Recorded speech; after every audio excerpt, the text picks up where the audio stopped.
ఈరోజు అయితే కోనసీమ స్టైల్లో బెండకాయ రొయ్యల కూర చూసేద్దాం. ఏంటంటే ముందుగా ఆయిల్ వేసుకొని కట్ చేసుకున్న ఆనియన్స్, పచ్చిమిర్చి ఇవన్నీ వేసుకోవాలండి. కొంచెం బాగా ఫ్రై చేసుకోవాలి. గోల్డెన్ బ్రౌనిష్ కలర్ వచ్చినంత వరకు ఉంచుకోవాలండి. తర్వాత పక్కన హీట్ చేసుకునే రొయ్యలు ఉన్నాయి కదా, అవన్నీ యాడ్ చేసుకోవాలి. యాడ్ చేసుకొని బాగా మిక్స్ చేసుకొని కలపాలి. రొయ్యలు అనేవి బాగా ఏగినంత వరకు కలుపుకుంటూ ఉండాలి.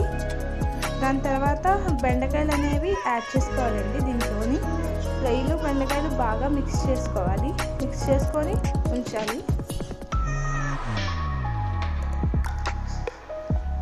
కొంచెం బాగా మిక్స్ చేసుకున్న తర్వాత పక్కన పెట్టుకున్న కారం, ఇంకా పసుపు, ఉప్పు, ఇంకా అల్లం వెల్లుల్లి పేస్ట్ అనేది కూడా యాడ్ చేసుకోవాలండి. కాసేపు బాగా అయిన తర్వాత చింతపండు పులుపు అనేది యాడ్ చేసుకోవాలి. ఎంత అంటే నిమ్మకాయ సైజు అంత చింతపండు తీసుకొని నానబెట్టుకొని అది దాంట్లో వేసుకోవాలండి.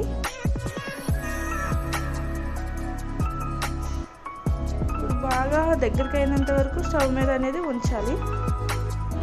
బెండకాయలు రైలు కొంచెం దగ్గరికి అయిన తర్వాత లాస్ట్లో గరం మసాలా అనేది యాడ్ చేసేసి కొత్తిమీర అనేది యాడ్ చేయడమేనండి. Please like and subscribe. Thank you.